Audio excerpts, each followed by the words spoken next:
ఎన్టీఆర్. ఈ 3 అక్షరాలు నీతి, నిజాయితీ, నిబద్ధత, ఉక్కు సంకల్పం కలిగిన నాయకుడు ఎవరైనా ఉన్నారు ఈ దేశంలో అంటే తెలుగు జాతి గర్వించదగ్గ బిడ్డ ఎన్టీఆర్. కులాలకు, మతాలకు, ప్రాంతాలకు, భాషలకు అతీతంగా ఈ దేశం గర్వించదగ్గ నాయకుడు ఎన్టీఆర్. నమస్కారం అండి, దిస్ ఇస్ #యూ. తెలంగాణలో రామారావు గారి విగ్రహాన్ని రేవంత్ రెడ్డి గారు ఆవిష్కరించారు. తెలంగాణలోనే కొంతమంది ఎదురు తిరిగారు. నేను ఇది ఉన్నట్టు చెప్తున్నది, ఇట్లా ఏమి తప్పులేదు. కొంతమంది ఏంటి ఇక్కడ ఎన్టీఆర్ ఘాట్ని కూడా తవ్వి పంపించేస్తాం మేము, ఏమనుకుంటున్నారు మీరు, మీ రాష్ట్రంలో పెట్టుకోండి అన్నారు. కానీ రేవంత్ రెడ్డి నికార్స్గా నుంచుని హీ లవ్స్ టు టేక్, నిజంగా ఒక రెబెలస్ లీడర్. ఆయన కరెక్ట్ అనుకుంది, ఖచ్చితంగా కరెక్ట్ అని నమ్మింది చేస్తారు. సరే, తెలంగాణలో వాళ్ళు కొంతమందికి, అది కూడా ఎక్కువ సంఖ్య కాదండి, మేబీ హార్డ్లీ 2%, 3% పీపుల్కి అగేన్స్ట్గా మాట్లాడాలి. కాబట్టి I think someone is backing them. నా దృష్టిలో అదే ఉంటుంది.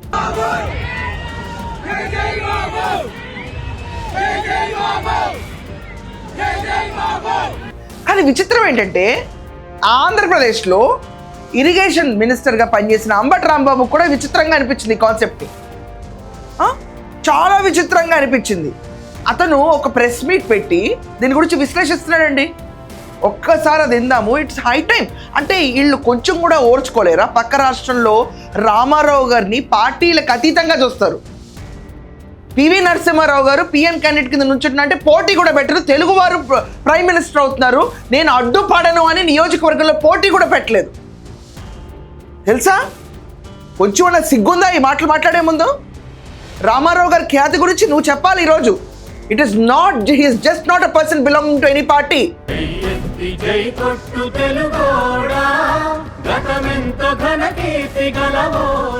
తెలుగుదేశం పార్టీలో ఆయన ముఖ్యమంత్రిగా ఉన్నారు కాబట్టి వాళ్ళకి డెఫినెట్లీ అదొక ప్రౌడ్ మూమెంట్ వాళ్ళకి. కానీ తెలుగువారు వచ్చేటప్పటికి రామారావు గారే పోటీ పెట్టలేదు. ఇండియా ప్రధాని తెలుగువారు అవుతారని పివి నరసింహారావు గారు. తెలుసా అంబటి నీకు? వినండి. హైదరాబాద్లో మనకు ఒకప్పుడు ఉమ్మడి రాజధాని. నందమూరి తారక రామారావు గారు కూడా హైదరాబాద్ రాజధానిగా ఉన్నటువంటి ప్రాంతాన్ని, మన ప్రాంతాన్ని ముఖ్యమంత్రి చేసినటువంటి వ్యక్తి. ఆయన విగ్రహాన్ని ఆవిష్కరించారు. ఎవరు ఆవిష్కరించారు? కాంగ్రెస్ పార్టీ ముఖ్యమంత్రి గారు ఆవిష్కరించారు. ఆవిష్కరించకూడదని కాదు నా ఉద్దేశం. కాంగ్రెస్ పార్టీ ముఖ్యమంత్రి గారు వెళ్ళి ఆవిష్కరించారు. కాంగ్రెస్ పార్టీకి వ్యతిరేకంగా పెట్టినటువంటి రాజకీయ పార్టీ అని ఎన్టీ రామారావు గారు చెప్పారు. నిన్న మహానాడులో కూడా చంద్రబాబు నాయుడు గారు దాన్ని ఓదరగొట్టారు. ఇవాళ రేవంత్ రెడ్డి గారు వెళ్ళి దాన్ని ఓపెన్ చేస్తే అద్భుతమైన మాటలు చెబితే తెలుగుదేశం జెండాలు పుచ్చుకొని అందరూ స్వాగతం పలికారు. చిత్రం చూశారుగా. అసలు జన్మకి మారు. ఏమయ్యా, నేను మళ్ళీ చెప్తున్నాను, కాంగ్రెస్ పార్టీని వ్యతిరేకించింది రామారావు గారు. క్లియర్. ఇక్కడ దాకా నీ బ్రెయిన్ పర్ఫెక్ట్గా పనిచేసింది. చూద్దాం ఏంటో తెలుసా, అదే కాంగ్రెస్ పార్టీలో ఆఖరికి ఇందిరాగాంధీ గారు ఉమ్మడి ఆంధ్రప్రదేశ్ హైదరాబాద్ వచ్చినా కూడా అప్పట్లో ఆయన సగర్వంగా స్వాగతించేవాళ్ళు. తెలుసా? కేసీఆర్ లేకపోతే జగన్ వాళ్ళగా వంగంగంగంగంగ తిరుగుతాడు చూడు జగన్మోహన్ రెడ్డి. ఏంటి ఇక్కడ ఒక రాష్ట్ర ప్రధాని వస్తే ఎలా వంగి తిరుగుతాడు?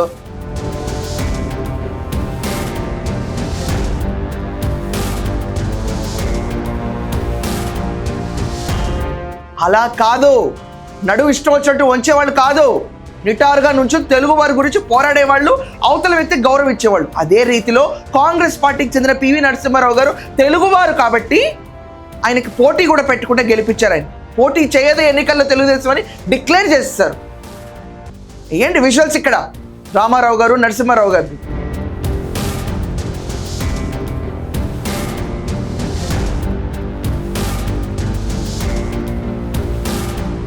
అంత గౌరవం, మర్యాద ఉండేది తెలుగు ఖ్యాతి కోసం.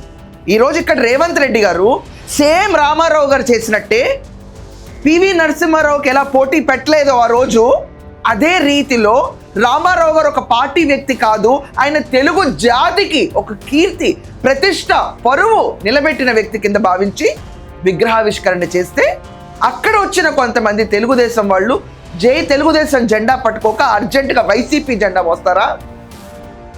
బుర్ర ఉందా అంబట్టి మాట్లాడేటప్పుడు? I really I'm not able to understand.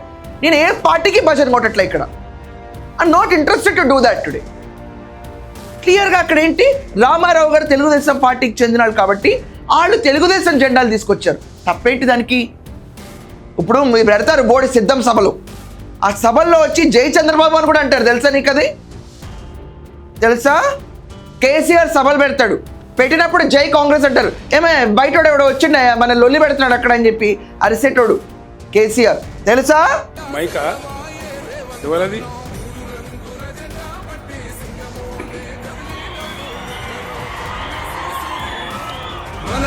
అక్కడోడు ఉంటాడు, కిరికిరిగాలు ఉండరా? వాడు పాట పెట్టుకుని ఏమైనా పెట్టుకోవాలి, కానీ మన మీటింగ్ కాడ పాట పెడతారు ఎవడన్నా? కానీ ఇక్కడ లొల్లేం జరగలేదే, పండగలా చేసుకున్నారు ప్రతి ఒక్కళ్ళు. నీ బాధల్లో ఏంటి ఇక్కడ? వాళ్ళందరూ ఎక్కడ మైమరిసిపోతారో, రామారావు గారు ఇంత కీర్తి వచ్చేస్తుందో, రాజశేఖర్ రెడ్డి దాంతో రాజారెడ్డి గొడ్డలుగా ఎలా మిగిలిపోతారో అన్న బాధ ఇక్కడ. కాంగ్రెస్ పార్టీ ముఖ్యమంత్రి కాంగ్రెస్ పార్టీకి వ్యతిరేకంగా పెట్టినటువంటి ఒక రాజకీయ పార్టీకి స్వర్గస్థుడైనటువంటి ఎన్టీ రామారావు గారి విగ్రహాన్ని కాంగ్రెస్ పార్టీ ముఖ్యమంత్రి ఆవిష్కరిస్తుంటే తెలుగుదేశం జెండాలు పుచ్చుకుని వెళ్ళి ఆహ్వానం పలికారు. చంద్రబాబు నాయుడు గారు మాత్రం హాట్గా మన ఈయనతో మాట్లాడుతూ ఉంటాడు, రేవంత్ రెడ్డి గారితో. మీకు గుర్తుందో లేదో, చంద్రబాబు నాయుడు గారు ముఖ్యమంత్రి అయిన తర్వాత హైదరాబాద్లో ఒక మీటింగ్ పెట్టారు చంద్రబాబు నాయుడు గారు, రేవంత్ రెడ్డి గారు. ఏమిటయ్యా మీటింగ్ అంటే, విభజన సమస్యల పరిష్కారం కోసం ఒక మీటింగ్ పెట్టారు. గుర్తుందా మీకు? పెద్ద ఆర్భాటం చేశారు. అబ్బో నువ్వే చెప్పాలి. జగన్మోహన్ రెడ్డి ముఖ్యమంత్రి అయిన తర్వాత నీరుగా చెప్పగా నీరు గారిపోయినట్టు కేసీఆర్ ఇంటికి వెళ్ళి కాళ్ళ మీద ఒక్కటి పడలేదు, కానీ ప్రతి ఒక్క రీతిలో దాసోహం అనేటట్టు మీటింగులు పెట్టలేదా? వచ్చి వాళ్ళ కొంపల్లో పోయి కూర్చొని మాట్లాడే మీటింగ్ పెట్టుకునేవాడు. ఎవడిచ్చాడా అధికారం? మరి అప్పుడు పోర్ట్ లేదన్న కేసీఆర్కి పోర్ట్లు ఇద్దామనుకుని ఉమ్మడి రాజధానిని వదిలేసి, దాని తర్వాత అప్పుల లెక్కల్లో కూడా వదిలేసి, రావాల్సిన బాకీలు కూడా వదిలేసి పోయి 5 ఏళ్ల పాటు పబ్బం గడిపి రాష్ట్ర ముఖ్యమంత్రి ఎలగబెట్టిన జగన్మోహన్ రెడ్డి గురించి నీకు మాటలు రావా? ఇక్కడ వీళ్ళు అందరు పొలిటీషియన్స్ కలిసి మీటింగ్ పెట్టుకుంటే అఫీషియల్ మీటింగ్లో నీకు దొబ్బడే వచ్చిందా? అందరూ చూసావు ఆ మీటింగ్. దాంట్లో తప్పెవరికి అనిపించలేదే. 2 రాష్ట్రాలు బాగుండాలి అనే ఒక 2 ముఖ్యమంత్రులు ఉన్నారు ఈసారి, ఫస్ట్ టైం. ఇదివరకు డిఫరెంట్ కాంబినేషన్స్లో ఉండేవి. ఆంధ్రప్రదేశ్ని మింగేయాలన్న జగన్, కేసీఆర్ ఏమో ఇక్కడ కూర్చొని తెలంగాణలో అప్పుల పాలు ఎలా చేయాలని కేసీఆర్. కనీసం కేసీఆర్కి నేను ప్లస్ పాయింట్ ఇస్తా. ఇక్కడ రాష్ట్ర ఫీలింగ్ ఇంపార్టెంట్ అతనికి. అక్కడైతే ఏ రాష్ట్ర ఫీలింగ్ ఉండదు. తెలీదా మాకు? చంద్రబాబు నాయుడు గారు, కేసీఆర్కి చంద్రబాబు నాయుడు గారు అంటే పడదు. ఎందుకో ఆయన కింద శిష్యరికం చేస్తే అతను పడదు. శిష్యరికాలు కూడా పక్కన పెట్టండి. ఇప్పుడు 2 ముఖ్యమంత్రులు వచ్చారు, రేవంత్ రెడ్డి, చంద్రబాబు నాయుడు. వాళ్ళిద్దరూ తెలుగువారు ఎక్కడున్నా బాగుండాలంటున్నారు. తప్పేంటి దీంట్లో? తెలంగాణ ఎదగాలి, ఆంధ్ర ఎదగాలి. దీంట్లో రేరుది నాశనం అవ్వకూడదు. అలాంటి స్ఫూర్తిలో రామారావు గారి విగ్రహం తీసుకొచ్చి ఇక్కడ రేవంత్ రెడ్డి గారు పెట్టారు. తెలుగువారి ఆత్మ గౌరవ నినాదాన్ని తీసుకొచ్చిన రామారావు గారికి, హీరో రామారావు గారికి కాదు అక్కడ పెట్టింది. తెలుగువారు అన్నప్పుడు వాళ్ళు 100 పార్టీలు చెంది ఉంటారు. ఈ వైసీపీలోనే నువ్వు రామారావు గారు ఫ్యాన్లు అని చెప్పు తిరుగుతున్నప్పుడు తెలుగుదేశం వాళ్ళు ఇక్కడ ఉన్న లోకల్స్ మైత్రివనం, అమీర్పేట ఏరియాలో ఆంధ్ర వాళ్ళు ఉండరా? సరే, అక్కడ టీడీపీ జెండాలు ఎగిరిని, ఒకవేళ నష్టం జరిగితే అది రేవంత్ రెడ్డికి జరుగుతుంది. నీకు పార్టీ లేదు, పాడు లేదు. ఇక్కడ నీ స్వరం ఎందుకు? ఇక్కడ నువ్వు అర్జెంటుగా ఏం చెప్దాం అనుకుంటున్నావు? అక్కడ బీజేపీతో, నువ్వు ఇక్కడ కాంగ్రెస్తో బీ టీమ్ టీడీపీ అని చెప్పడానికి ప్రయత్నిస్తున్నారండి మొత్తం వీడియోలో. రామారావు గారు విగ్రహం పెట్టిన దానికి టీడీపీ వాళ్ళు వచ్చి జేఎన్టీఆర్ అన్న స్లోగన్ కొట్టిన దానికి అసలు what way is this connected? B team ఎలా అవుతుంది టీడీపీకి? ఆంధ్ర సెటిలర్ ఓట్లు ఎక్కడ పడతాయి అన్నది ఒక విషయం ఇక్కడ. నిన్న జరిగిన విగ్రహ ప్రతిష్ఠ తర్వాత ఆంధ్ర వాళ్ళందరూ స్పెల్ బౌండ్ అయ్యారు. జూబ్లీస్ బై ఎలక్షన్స్ అసలు లిటరలీ ఒక బెంచ్ మార్క్ కింద ఉంచింది ఓటింగ్ ఎలా జరుగుతుంది ఇక్కడి నుంచి అని. అన్న వెంటనే తీసుకొచ్చి పెడితే తప్పేంటి దీంట్లో? మీరు అడగండి వెళ్ళి, తప్పే ఉంది. భావ కవులు ఉన్నారు, మనకి గద్దర్ గారు ఉన్నారు, వీళ్ళందరి విగ్రహాలు ఆంధ్రప్రదేశ్లో పెట్టమని అడగండి, తప్పేంటి? నువ్వు పెట్టు, కాదని ఎవరన్నారు? నువ్వు పెడితే తప్పని నేను అన్నావు. అసలు నేను ప్రోత్సహిస్తా. గద్దర్ విగ్రహం పెట్టి నువ్వు ఆటికి ముందు రారు. ఎప్పుడు చూసినా రాజారెడ్డి విగ్రహాలు పెట్టడానికి తిరుగుతూ ఉంటారు మీరు.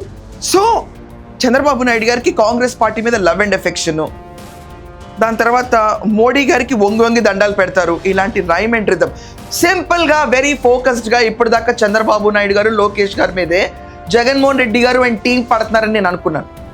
కానీ ఇప్పుడు ఇలా దరిద్రం ఎంత దాకా ఎక్స్టెండ్ అయిందంటే పక్క రాష్ట్రంలో రామారావు గారి విగ్రహం రేవంత్ రెడ్డి గారు పెడితే it's a B team of TDP అంటారు. ఇలాంటి వాగులు వాక్కండి. ఇక్కడ తెలంగాణలో ప్రజలు ఏపీ ప్రజల్లాన్ని చైతన్యవంతులు, వాళ్ళకి ఏది నచ్చుతుందో అది చేస్తారు. రామారావు గారు విగ్రహం పెట్టినప్పుడు తెలుగుదేశం వాళ్ళు వచ్చి జెండాలు పుచ్చుకుంటారు తప్ప రాజారెడ్డి జైందాబాద్ అని కొట్టరు అక్కడికి వచ్చి. కామన్ సెన్స్ ఇది. సో చూసే మీ అందరికి ఏమనిపిస్తుంది? రామారావు గారి విగ్రహం పైన ఈ అంబటి వైసీపీ వాళ్ళ గోల్ ఏంటి? రామారావు గారి విగ్రహం ఒకవేళ పెడితే తెలంగాణలో దాని మీద రిపర్కషన్స్ వస్తే ఫేస్ చేసేది కాంగ్రెస్ పార్టీ, టీడీపీ కాదు, వైసీపీ కూడా కాదు. వీళ్ళందరికీ ఏంటి దోల? ఊళ్ళో పెళ్లికి వీళ్ళ హడావిడి ఏంటో కమెంట్స్లో ఖచ్చితంగా రాయండి. That's all for now. Thank you.